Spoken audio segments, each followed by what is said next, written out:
আম্মা জান আয়েশা রাদিয়াল্লাহু তাআলা আনহা বলেন, নবী আমার কাছে ছুটি চায়। আমি ভাবলাম অন্য কোনো বিবির ঘরে যাবে, বাতি নিভায়া দিলাম। এরপরে আমি ঘুমের বাহানা দইরা শুইলাম। তাকাইয়া দেখি রহমতের নবী নামাজের মুসাল্লায় দাঁড়ায় গেছে। আমার হুজুরার একটা পার্শ্বে দাঁড়াইছে। রহমতের নবী তো মাঝে মাঝে নামাজ পড়েন, আজকে দেখি ভিন্ন অবস্থা। নবী নামাজে দাঁড়াইয়া এই যে কান্নার আওয়াজ। রহমতের নবী আলহামদু সূরা পড়লেন, আমি তো ঘুমের বাহানায় আছি। রহমতের নবী মাত্র নামাজে দাঁড়াইয়া আলহামদু সূরাটা শেষ করলেন। এরপরে সূরায়ে বাকারা। ভাবলাম মাঝখানে গিয়া নবী বোধহয় রুকুর মধ্যে যাবেন। না, রহমতের নবী পুরা সূরায়ে বাকারা পড়তে পড়তে শেষ। এবার বুঝি রুকুর মধ্যে যাবে। না না না, নবী সূরায়ে বাকারার পরের সূরাটাও তেলাওয়াত শুরু করলেন, এই সূরাটাও পুরা শেষ করলেন। এবার ভাবলাম নবী রুকুতে যাবেন, দেখি না, এর পরের সূরাটাও নবী শুরু করলেন। ভাবলাম নবী মাঝখানে গিয়া রুকু করবেন, দেখলাম না, রহমতের নবী পুরা সূরাটা শেষ করলেন। এরপরে ভাবলাম বোধহয় নবী রুকুতে যাবে। আমি আয়েশা খেয়াল কইরা দেখি মায়ার নবী আবার পরের বড় সূরাটা শুরু করলেন। আর নবী কান্না করে দাঁড়াইয়া, দাড়ি থেকে চোখের পানিগুলো পড়ে পড়ে দাড়ি ভিজিয়া নবীর জামা মুবারক ভিজে গেল। রুকুরও খবর নাই।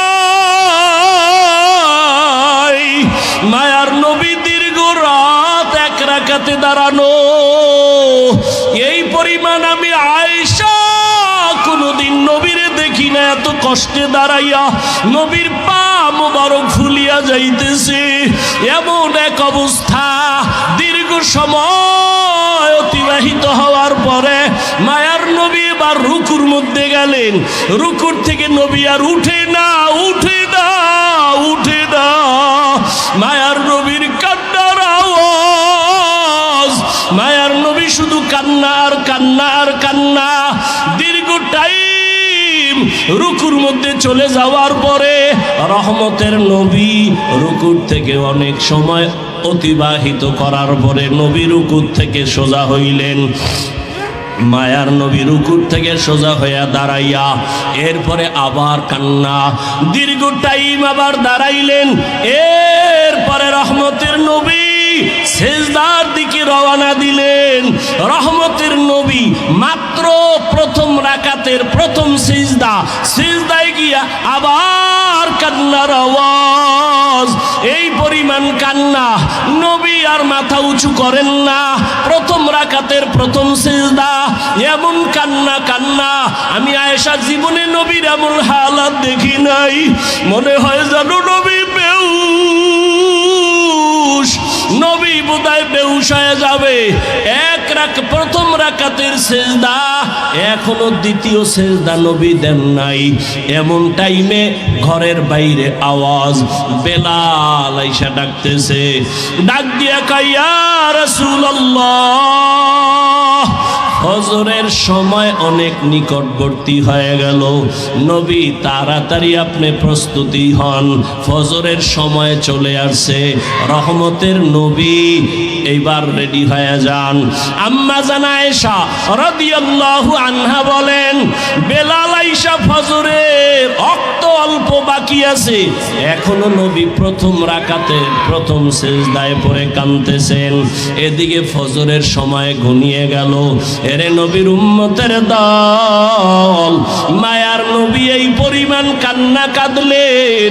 আম্মা জান আয়েশা রাদিয়াল্লাহু তাআলা আনহা বলেন, আমার নবীরে এই রকম কান্না করতে আর আমি কখনো দেখি নাই। ও নবীর মায়ার উম্মতের দল, আমার নবীরে আমার আল্লাহ বান্দা বলেই কারণেই ডাকছেন, কারণ নবী নিজেরে বান্দা বললে বড় খুশি। আল্লাহর সম্পর্কের মূল কারণ নবী বান্দা। বান্দা বলার 3 কারণের আর এক কারণ, বেঈমান নাস্তিকরা মেরাজের ঘটনা বিশ্বাস করে না। নবী রুহের জগতের মেরাজ, কেউ বলে স্বপ্ন যোগে। আল্লাহ বান্দা বলিয়া বুঝাইলেন, বান্দা তো শুধু দেহের নাম না, বান্দা তো শুধু রুহের নাম না, দোনোটার সংমিশ্রণ হলেই তো বান্দা হয়। তো বান্দাকে মেরাজ করালেন, তার মানে হলো আল্লাহর নবী রুহ আর দেহ দোনোটার সমন্বয়, অর্থাৎ সশরীরে রহমতের নবী মেরাজ করলেন। আল্লাহ পাক রব্বুল আলামিন তার কুদরত ঘুরায় ঘুরায় দেখাইলেন। আল্লাহ পাক রব্বুল আলামিন মেরাজ থেকে নবীরে হাদিয়া দিলেন 50 ওয়াক্ত নামাজ, ওখান থেকে কমায় কমায় 5 ওয়াক্ত নামাজ নিয়ে আসলেন। ও আমার কচুয়ার মুসলমান যুবক বাবারা, ও পর্দার আড়ালের মা বোনেরা, ও বৃদ্ধ বাবাজিরা, আল্লাহর মোহাব্বতের ওই 5 বেলার নামাজ, নবীর মনটা ছোট হয়ে গেল। 50 ওয়াক্ত নামাজ নিলাম, 5 ওয়াক্ত নামাজ পড়িয়া এত বরকত থেকে কইমা গেল কি করার। আল্লাহ জানায় দিলেন, নবী আপনার উম্মতেরে বলে দেন 5 বেলার নামাজ যারা আদায় করবে আমি পুরা 50-এর সওয়াব দান করব। ও আমার যুবক বাবারা, ও বৃদ্ধ বাবাজিরা, ও পর্দার আড়ালের মা বোনেরা, আর কত নামাজ ছাড়বা? আল্লাহর আদালতে কি নিয়ে দাঁড়াইবা?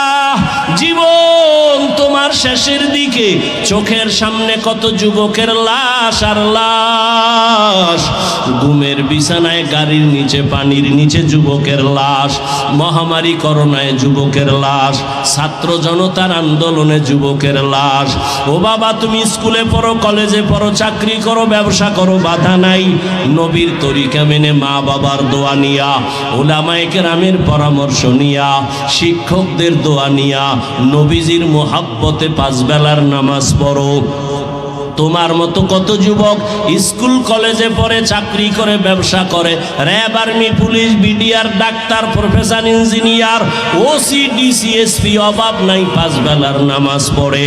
বলো বাবা, তোমরা কেন পারবা না? এরে পর্দার আড়ালের আম্মা জানেরা, আপনাদের মতো কত দামি মা, এই স্টেজে কয়েকটা সন্তানের মাথায় পাগড়ি দেওয়া হলো, এরা কোরআনের হাফেজ হয়ে গেল। এদের মা বাবা কত ধন্য। এরে আম্মা জান, এখনো সময় আছে, এখন থেকে পর্দা করেন, মোবাইলে সময় নষ্ট করবেন না, স্বামীর মাল হেফাজত করবেন। একটা আদর্শ সন্তানের মা হইয়া কবরে যাবেন, নামাজ ছাড়বেন না, বেপর্দায় চলবেন না, আল্লাহর কাছে তওবা করেন। ও যুবক বাবারা, আল্লাহর মোহাব্বত নিয়ে তওবা করো। জীবনে আর নামাজ ছাড়বা না, আর দাড়ি কাটবা না, বেপর্দায় চলবা না, মা বাবারে কষ্ট দিবা না। নবীর তরিকা নিয়া, মা বাবার দোয়া নিয়া, শিক্ষকের দোয়া নিয়া, নবীর আদর্শ মতো জীবন চালাইবা। তওবা করার মতো যদি কারো অন্তর তৈরি হয়, মোহাব্বত যদি থাকে, মুনাফিকি যদি না থাকে, খাঁটি তওবার নিয়ত যাদের আছে, দুটো হাত আমার আল্লাহকে দেখাইয়া দাও। আয় আল্লাহ, হাতগুলো কবুল করে নেন, তওবা কবুল করে নেন, তওবার উপরে মজবুত হইয়া চলার মতো তৌফিক দান করেন, বলেন আমিন।